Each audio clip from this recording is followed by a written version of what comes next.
ನಮ್ಮ ತಂದೆಯವ್ರ ಕಾಲ ತಾತವ್ರ ಕಾಲದಿಂದ ಇದೇ ಹೋರಾಟ ನಡೀತಾ ಇದೆ. ಈ ರಾಜ್ಯ ಸರ್ಕಾರ ಆಗಲಿ ಕೇಂದ್ರ ಸರ್ಕಾರ ಆಗಲಿ ಯಾರು ಮಾದಿಗರ ಬಗ್ಗೆ ಗಮನನೇ ವಹಿಸ್ತಾ ಇಲ್ಲ. ಈ ಸಿದ್ದರಾಮಯ್ಯ ಅವರು ನಮ್ಗೆ ಭಾರಿ ಮೋಸ ಮಾಡ್ತಾ ಇದ್ದಾರೆ. ಇವರು ಒಂದೇ ವರ್ಗದವ್ರನ್ನ ಓಲೈಸಿ ಇನ್ನೊಂದು ವರ್ಗಕ್ಕೆ ಭಾರಿ ಅನ್ಯಾಯ ಮಾಡ್ತಾರೆ. ಈ ಸಲ ನಮಗೆ ಮೀಸಲಾತಿ ಏನಾದ್ರು ಕೊಂಡಿಲ್ಲ ಅಂದರೆ ರಕ್ತಪಾತ ಮತ್ತು ದಂಗೆ ಅಂತೂ ಗ್ಯಾರಂಟಿ. ಸಿದ್ದರಾಮಯ್ಯರು ಮಾಡಕ್ಕೆ ಹೊರಟಿದ್ದಾರೆ. ಆದರೆ ಅದರಲ್ಲಿ ಅಡ್ಡಿ ಮಾಡ್ತಿರೋದಂಥವ್ರು ಖರ್ಗೆ ಮತ್ತು ಅವರು ಡೈರೆಕ್ಟಾಗಿ ಹೇಳ್ತಿದ್ದೀನಿ, ಖರ್ಗೆ, ಮಾದೇವಪ್ಪರು ಮತ್ತು ಇನ್ನೂ ಮಿಕ್ತವರೆಲ್ಲ ಅವ್ರನ್ನ ತಡೀತಿದ್ದಾರೆ. ಒಳ ಮೀಸಲಾತಿಗೋಸ್ಕರ ಅವರೇ ತಡೀತಿರೋದು. ದಯವಿಟ್ಟು ಹೇಳ್ತೀನಿ ಕೇಳಿ. ಮುಂದಿನ ದಿನಗಳಲ್ಲಿ ಅವರು ನಮ್ಮ ಒಳ ಮೀಸಲಾತಿ ಮಾಡದೇ ಇದ್ದರೆ ಅವರು ಪಕ್ಷನೇ ಸರ್ವನಾಶ ಆಗುತ್ತೆ ಅಂತ ನಾನು ಹೇಳಕ್ಕೆ ಇಷ್ಟಪಡ್ತಾ ಇದ್ದೀನಿ.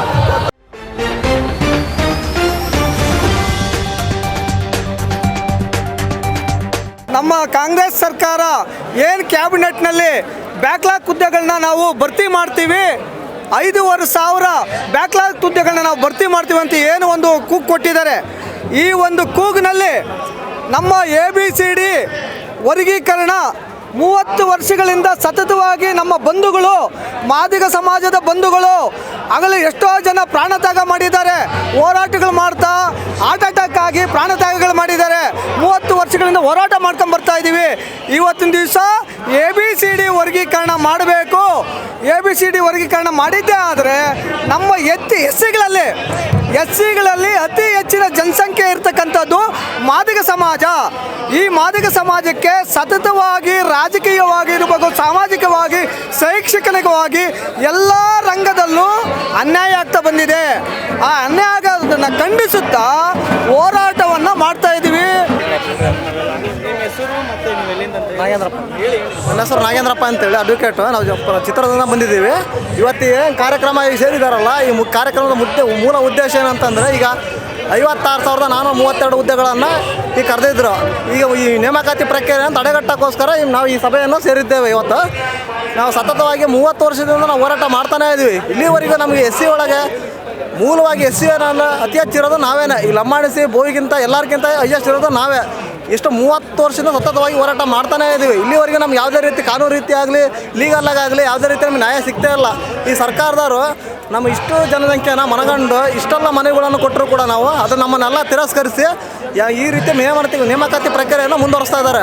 ನಮ್ಗೆ ಏನಪ್ಪ ಈ 56,437ರಲ್ಲಿ ಈಗ ಅವರು 17% ಆದರೂ ಕೊಡಲಿ, 15% ಆದರೂ ಕೊಡಲಿ, ನಮಗೆ ಒಳ ಮೀಸಲಾತಿ ಕೊಡಬೇಕು. ಯಾಕಪ್ಪ ಅಂದರೆ ಈ 17% ಕೊಟ್ಟರೆ ಒಂದು ಸರಿಗೆ ಈ ಒಂದೇ ವರ್ಷದಲ್ಲಿ ಮಾದಿಗ ಸಮುದಾಯದವರು 2,900 ಸಮಥಿಂಗ್ ನಾವು ಅಪಾಯಿಂಟ್ ಆಗ್ತೀವಿ. ಯಾಕಂದರೆ ಎಲ್ಲ ಕಡೆ ನಮ್ಮ ಸಮುದಾಯ ಇರ್ತದೆ. ನಾವು ಹಿಂಗೆ ಬೀದಿಗೆ ಬಂದು ಹೋರಾಟ ಮಾಡೋದು ತಪ್ಪುತ್ತೆ. ಇಲ್ಲಪ್ಪ ಅಂದರೆ ನಾವು ಜೀವನ ಪರ್ಯಂತ ಹೋರಾಟ ಮಾಡ್ಕೊಂತ ಇನ್ನೊಬ್ಬರ ಮನೆ ಜೀತ ಮಾಡ್ಕೊಂತ ನಾವು ಕೂಲಿ ಹಾಳಾಗಿ ಕೊನೆಗೆ ಇದಾಗುತ್ತೆ. ಎಷ್ಟೋ ಜನ MA-BEd, PhD, MPhil, MTech ಮಾಡಿರೋ ಇವತ್ತು ಮನೆಗಿದ್ದಾರೆ.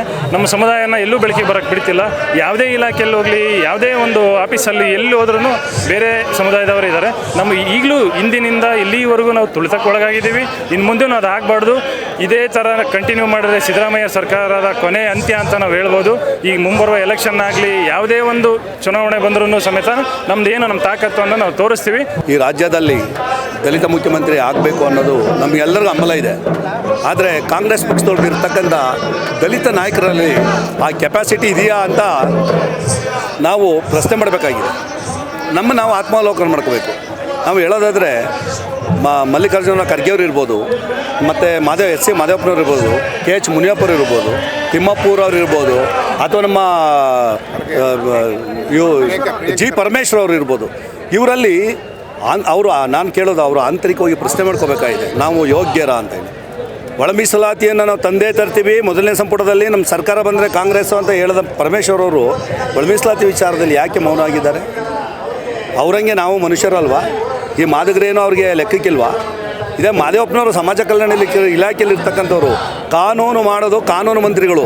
ಸಲಹೆ ಕೊಡೋಕ್ಕೆ SC ಮಾದೇವಪ್ಪನವರು 100 ಥರ ಡ್ರಾಮಾಗಳನ್ನು ಆಡಿಕೊಂಡು ಈ ಮಾದಿಗರಿಗೆ ಇನ್ನಿಲ್ಲದ ಅನ್ಯಾಯಗಳನ್ನು ಮಾಡ್ತಾ ಇರೋ ಮಾದೇವಪ್ಪನವರು ಒಂದು ವೇಳೆ ಮುಖ್ಯಮಂತ್ರಿ ಆದರೆ ಈ ಸರ್ಕಾರ ಮತ್ತು ಈ ರಾಜ್ಯದ ಜನತೆಯನ್ನು ಹೇಗೆ ಒಟ್ಟಿಗೆ ತಗೊಂಡೋಗೋಕ್ಕಾಗುತ್ತೆ? ಅವರು ಆ ಶಕ್ತಿ ಇದೆಯಾ? KH ಮುನಿಯಪ್ಪನವರಿಗೆ ವಯಸ್ಸಾಗಿದೆ. ಅವರು ಮುಖ್ಯಮಂತ್ರಿ ಆದರೂ ಈ ಸಮಾಜಕ್ಕೆ ಲಾಭ ಇಲ್ಲ, ಆಗದೇ ಇದ್ರೂ ಲಾಭ ಇಲ್ಲ. ಸೊ ಮುಖ್ಯಮಂತ್ರಿ ವಿಚಾರದಲ್ಲಿ ದಲಿತ ಮುಖ್ಯಮಂತ್ರಿ ಆಗಬೇಕು ಅನ್ನೋದು ನಮಗೆ ಇದೆ. ಆದರೆ ಈ ಯಾವುದೇ ನಾಯಕರುಗಳು ಮುಖ್ಯಮಂತ್ರಿ ಆಗೋದಕ್ಕೆ ನಮ್ಮ ಸಮಾಜದ ಒಪ್ಪಿಗೆ ಇಲ್ಲ ಒಟ್ಟಾರೆ. ಕಳೆದ 30-35 ವರ್ಷಗಳಿಂದಲೂ ಕೂಡ ಮಾದಿಗ ಜನಾಂಗದವರು ಹೋರಾಟವನ್ನು ಮಾಡಿಕೊಂಡೇ ಬಂದಿದ್ದೀವಿ. ಆದರೆ ಎಲ್ಲ ರಾಜಕಾರಣಿಗಳು ನಮ್ಮ ಕಣ್ಣೊರೆಸು ತಂತ್ರಗಳನ್ನೇ ಮಾಡ್ಕೊಂಡು ಬಂದಿದ್ದಾರೆ. ಈಗಲೂ ಕೂಡ ಸುಪ್ರೀಂ ಕೋರ್ಟ್ ಆದೇಶದ ಪ್ರಕಾರವಾಗಿ ಒಳ ಮೀಸಲಾತಿಯನ್ನು ಜಾರಿ ಮಾಡಲೇಬೇಕು ಅಂತೇಳಿ ಸುಪ್ರೀಂ ಕೋರ್ಟ್ ಆದೇಶ ಇದ್ದಾಗಿಯೂ ಕೂಡ ಇವರು ನಾಗಮೋಹನ್ ದಾಸ್ ವರದಿಯನ್ನು ತರಿಸ್ಕೋತಾರೆ.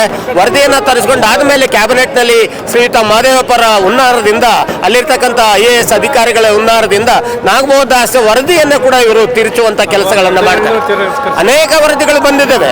ನಾಗಮೋಹನ್ ದಾಸ್ ವರದಿ, ಹಿಂದೆ ಸದಾಶಿವ ಆಯೋಗದ ವರದಿ, ಮಾಧುಸ್ವಾಮಿಯವರ ವರದಿ, ಕಾಂತರಾಜ್ ಅವರ ವರದಿ, ಎಲ್ಲ ವರದಿಗಳಲ್ಲಿ ಕೂಡ ಈ ಒಂದು ವರ್ಗ ಮಾದಿಗ ಜನಾಂಗ ಆರ್ಥಿಕವಾಗಿ, ಸಾಮಾಜಿಕವಾಗಿ, ಶೈಕ್ಷಣಿಕವಾಗಿ ಹಿಂದುಳಿದಿದ್ದಾರೆ. ಇವರನ್ನ ಹೆಚ್ಚಿನ ಸಂಖ್ಯೆಯಲ್ಲಿ ಇದರ ಜೊತೆಗೆ ಇವರಿಗೆ ಅನಾನುಕೂಲ ಆಗಿದೆ, ಅನ್ಯಾಯ ಆಗಿದೆ, ಸರಿಪಡಿಸಬೇಕು ಅಂತಕ್ಕಂಥ ಒಂದು ಇದನ್ನ ಸರ್ಕಾರಕ್ಕೆ ಸಲ್ಲಿಸಲಾಗಿ ಕೂಡ ಇವರಿಗೆ ಅನುಕೂಲ ಆಗೋ ರೀತಿಯಲ್ಲಿ ವರದಿಗಳನ್ನು ತಿರುಚಿ ಇವರು ಮಾಡಿದ್ದಾರೆ. ಅತಿ ಶೀಘ್ರದಲ್ಲಿ ಏನಾಗ್ತದೆ ಗೊತ್ತಾಗಿಲ್ಲ. ಜನಗಳು ಯೂತು ಎಲ್ಲ ನಿರುದ್ಯೋಗಿಗಳು ಹೊಟ್ಟೆಯನ್ನು ಸುಟ್ಕೊಂಡು ತಾಳ್ಮೆಯನ್ನು 35 ವರ್ಷವನ್ನು ನೋಡಿದ್ದೀವಿ. ಆಮೇಲೆ ಏನಾಗ್ತದೆ ಅಂತೇಳಿ, ನನ್ನ ಹೆಸರು ರಾಜು ಅಂತೇಳಿ, ಮಾದಿಗದ ರಿಸರ್ವೇಷನ್ ಹೋರಾಟ ಸಮಿತಿ ನಾವು ನಗರಾಧ್ಯಕ್ಷ ಇರ್ತೀವಿ, ರಾಯಚೂರು. ಜೈ ಮಾದಿಗ, ಜೈ ಜೈ ಮಾದಿಗ. ಕಾಂಗ್ರೆಸ್ ಸರ್ಕಾರ ಪ್ರಾರಂಭದಿಂದ ಸಂವಿಧಾನ ಕಾಪಾಡ್ತೀವಿ ಅಂತ ಹೇಳ್ಕೊಂಡು, ಸಂವಿಧಾನ ರಕ್ಷಣೆ ಮಾಡ್ತೀವಿ ಅಂತ ಹೇಳ್ಕೊಂಡು ನಮ್ಮ ಸಮಾಜಕ್ಕೆ ಮೋಸ ಮಾಡೋದ್ರ ಮುಖಾಂತರ ಸಂವಿಧಾನದ ಪಾವಿತ್ರ್ಯತೆಯನ್ನು ಹಾಳು ಮಾಡ್ತಾ ಇದೆ, ಸಂವಿಧಾನದ ಸಂಸ್ಕಾರನ ಹಾಳು ಮಾಡ್ತಾ ಇದೆ. ಇದನ್ನು ವಿರೋಧಿಸಿ ನಾವು ಪ್ರತಿಭಟನೆಗೆ ಬಂದಿದ್ದೀವಿ, ನಮ್ಮ ಸಮಾಜಕ್ಕೆ ನ್ಯಾಯ ಕೇಳ್ಕೊಂಡು. ನಾವು ಎಚ್ಚರಿಕೆ ಕೊಡ್ತಾ ಇದ್ದೀವಿ, ಮಾದಿಗ ದಂಡೆಲ್ಲ ಬಿಡಬೇಡಿ, ನಮಗೆ ಮೀಸಲಾತಿಯನ್ನು ದಯವಿಟ್ಟು ಮಾಡಿಕೊಡ್ಬೇಕು ಅಂತ ನಾವು ಸಲ್ಲಿಸ್ತೀವಿ. ಅಷ್ಟೇ. ಉದ್ಯೋಗ ಏನು ನೋಟಿಫಿಕೇಶನ್ ಮಾಡಿದ್ದಾರೆ, ಅವಳಾಗ ಒಳ ಮೀಸಲಾತಿಯನ್ನು ಅಳವಡಿಸಿ ಕೂಡಲೇ ವಿದ್ಯಾರ್ಥಿಗಳಿಗೆ ಒಂದು ನ್ಯಾಯ ಕೊಟ್ಟು ಈ ಮಾದಿಗ ಜನ ಸುಮಾರು ನಾವು ಒಳಗೆ ತುಳಿತಕ್ಕಂಥ ಇದ್ದೇವೆ, ನಮಗೆ ನ್ಯಾಯ ಕೊಡಿಸ್ಬೇಕು ಮತ್ತು ವಿದ್ಯಾರ್ಥಿಗಳಿಗೆ ಉದ್ಯೋಗ ಕೊಡಿಸ್ಬೇಕಂತೇಳಿ ನಾನು ಮನೆ ಸರ್ಕಾರಕ್ಕೆ ಈ ಪ್ರತಿಭಟನೆ ಉದ್ದೇಶಿಸಿ ನಾನು ಒತ್ತಾಯಿಸ್ತೀನಿ. ನಾವು ಬೆಂಗಳೂರಿನಿಂದ ಒಂದು 150-200 ಜನ ಯುವಕರುಗಳು ಬಂದಿದ್ದೀವಿ. ಏನು ಉದ್ದೇಶ ಅಂದರೆ, ನಮ್ಮ ತಂದೆಯವ್ರ ಕಾಲ, ತಾತವ್ರ ಕಾಲದಿಂದ ಇದೇ ಹೋರಾಟ ನಡೀತಾ ಇದೆ. ಈ ರಾಜ್ಯ ಸರ್ಕಾರ ಆಗಲಿ, ಕೇಂದ್ರ ಸರ್ಕಾರ ಆಗಲಿ, ಯಾರು ಮಾದಿಗರ ಬಗ್ಗೆ ಗಮನನೇ ವಹಿಸ್ತಾ ಇಲ್ಲ. ಸಿದ್ದರಾಮಯ್ಯವರು ಅಹಿಂದ ಪರವಾಗಿ ಅಂತಾರೆ, ದಲಿತರ ಪರವಾಗಿ ಅಂತಾರೆ, ಸುಳ್ಳು ಆಶ್ವಾಸನೆ ಕೊಟ್ಟು ಇವತ್ತವರೆಗೂ ನಮ್ಮ ದಲಿತರು ಓಟ್ಗಳು ತಗೊಂಡ್ರು. ಅದರಲ್ಲಿ ಪಕ್ಕಾ ಮಾದಿಗರದು ಕಾಂಗ್ರೆಸ್ಗೆ ಓಟ್ ಹಾಕೊಂಡು ಇಷ್ಟು ವರ್ಷಗಳ ಕಾಲ ನಾವು ಬಂದಿದ್ದೀವಿ. ಆದರೂ ನಮಗೆ ಇನ್ನೂ ಮೋಸ ಮಾಡೋದು ತಪ್ಪಲಿಲ್ಲ ಸಿದ್ದರಾಮಯ್ಯ ಸರ್ಕಾರ. ಅದರಿಂದ ಮುಂದಿನ ದಿನಗಳಲ್ಲಿ ನಮ್ಮ ಪರವಾಗಿ ಯಾರು ನಿಲ್ತ್ಕೊಂತಾರೆ ಅವ್ರಿಗೆ ನಮ್ಮ ಮತವನ್ನು ಹಾಕ್ತೀವಿ. ಅದರಿಂದ ಇದನ್ನು ಎಚ್ಚರಿಕೆ ಕೊಡ್ತಾ ಇದ್ದೀವಿ ಸರ್ಕಾರಕ್ಕೆ, ಆಮೇಲೆ ಎಲ್ಲ ಪಕ್ಷಗಳಿಗೆ ಎಚ್ಚರಿಕೆ ಕೊಡ್ತಾ ಇದ್ದೀವಿ. ಈ ಸಿದ್ದರಾಮಯ್ಯ ಅವರು ನಮಗೆ ಭಾರಿ ಮೋಸ ಮಾಡ್ತಾ ಇದ್ದಾರೆ. ಇವರು ಒಂದೇ ವರ್ಗದವ್ರನ್ನ ಓಲೈಸಿ ಇನ್ನೊಂದು ವರ್ಗಕ್ಕೆ ಭಾರಿ ಅನ್ಯಾಯ ಮಾಡ್ತಾರೆ. ಈ ಸರಿ ನಮಗೆ ಮೀಸಲಾತಿ ಏನಾದ್ರು ಕೊಂಡಿಲ್ಲ ಅಂದರೆ ರಕ್ತಪಾತ ಮತ್ತು ದಂಗೆ ಅಂತೂ ಗ್ಯಾರಂಟಿ. ನಾವು ಹನುಮಂತರಾಯಪ್ಪ ಅಂತ ಜೈವಿ ಸಂಘದಿಂದ ನಾವು ಒಂದು 105 ಜನ ಬಂದಿದ್ದೀವಿ ಬೆಂಗಳೂರಿಂದ, ಏರವಳ್ಳಿಯಿಂದ.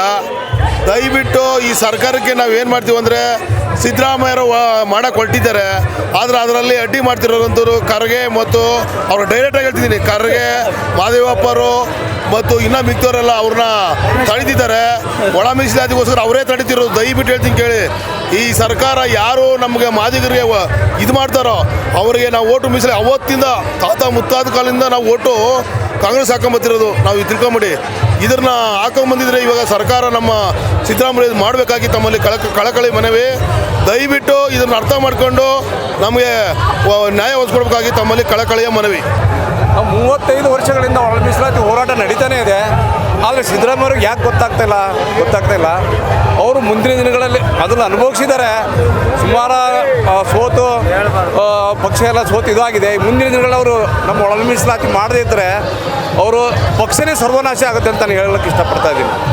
ದಯವಿಟ್ಟು ಅಹಿಂದ ಪರವಾಗಿ ಹೇಳೋದಲ್ಲ, ಅದನ್ನು ಬಾಯಾರ ಒಂದೇ ಒಂದು ಸರಿ ಮಾಡಿ ತೋರಿಸಿ ಒಳ ಮೀಸಲಾತಿನ ಜಾರಿ ಮಾಡಿಸಿ ನಮ್ಮ ಜನಕ್ಕೆ, ಅಹಿಂದ ಜನಗಳಿಗೆ ಅಂತ ಹೇಳ್ತಿರಲ್ಲ, ಅವ್ರಿಗೆ ಹೆಲ್ಪ್ ಮಾಡಿಕೊಡಿ. ಮುಂದಿನ ಪೀಳಿಗೆಗೆ ಅವ್ರಿಗೂ ಸ್ವಲ್ಪ ಹೆಲ್ಪ್ ಆಗುತ್ತೆ, ಕೆಲಸ ಕಾರ್ಯಗಳು ಸಿಗುತ್ತದೆ, ಎಲ್ಲ ಆಗ್ತದೆ. ದಯವಿಟ್ಟು ಬಾಯಲ್ಲಿ ಹೇಳೋದಲ್ಲ ಅಹಿಂದ ಪರ ಅಂತ. ಸಾಹೇಬ್ರಿಗೆ ಒಂದೇ ಒಂದು ಮನವಿ, ದಯವಿಟ್ಟು ಇದು ಒಳ ಮೀಸಲಾತಿನ ಜಾರಿ ಮಾಡಿಕೊಡಿ. ನಮಸ್ಕಾರ. ನಮ್ಮ ಈ ವಿಡಿಯೋ ನಿಮಗೆ ಇಷ್ಟ ಆದಲ್ಲಿ ಲೈಕ್ ಮಾಡಿ, ಶೇರ್ ಮಾಡಿ, ಕಮೆಂಟ್ ಮಾಡಿ ಮತ್ತೆ ಸಬ್ಸ್ಕ್ರೈಬ್ ಮಾಡಿ.